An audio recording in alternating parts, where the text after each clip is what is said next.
નમસ્કાર દોસ્તો, હું છું ગોપાલ ઇટાલિયા. આ તમે મારી પાછળ જોતા હશો, અત્યારે માવઠું આવ્યું છે.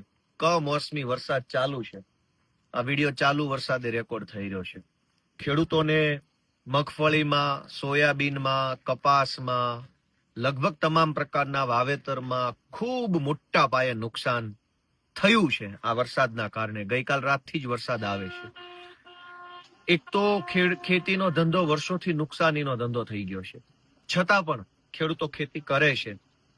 અને ઉપરથી વારંવાર આવા માવઠાઓ આવે છે. ક્યારેક વરસાદ ઓછો આવે, ક્યારેક અતિવૃષ્ટિ થાય, ક્યારેક માવઠું થાય.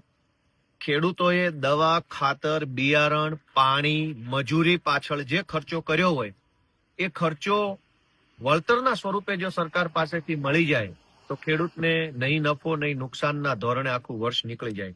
પરંતુ સરકારમાં અહંકાર છે ભાજપની, એટલે એ લોકો સાંભળતા નથી. ત્યારે ખેડૂતોના મુદ્દા ઉપર અવાજ ઉઠાવવા માટે, ખેડૂતોના મુદ્દાની રજૂઆત કરવા માટે, ખેડૂતોના પ્રશ્નો સાંભળવા માટે દિલ્હીના પૂર્વ મુખ્યમંત્રી અને આમ આદમી પાર્ટીના રાષ્ટ્રીય કન્વીનર શ્રી અરવિંદ કેજરીવાલજી અને શ્રી ભગવંત માન સાહેબ પંજાબના મુખ્યમંત્રી શ્રી સુદાન ગઢવી સહિત અમારા તમામ નેતાઓ આવનારી તારીખ 31 ઓક્ટોબરના રોજ સુરેન્દ્રનગર જિલ્લાના સુદામડા ખાતે બપોરે 1 વાગ્યે પધારી રહ્યા છે.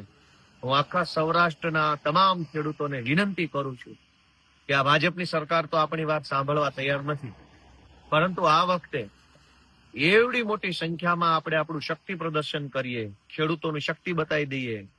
અને એ 31 તારીખે સરદાર જયંતિના રોજ સરદાર પટેલ એક ખેડૂતોના આગેવાન હતા.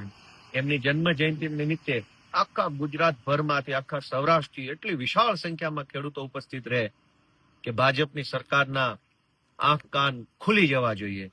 દોસ્તો, 31મી તારીખે સુરેન્દ્રનગર જિલ્લાના સુદામડા ખાતે કિસાન મહાપંચાયતમાં અરવિંદ કેજરીવાલજી અને ભગવંત માન સાહેબના નેતૃત્વમાં આયોજિત જનસભામાં આપ સૌ પધારો એવી વિનંતી સાથે જય કિસાન.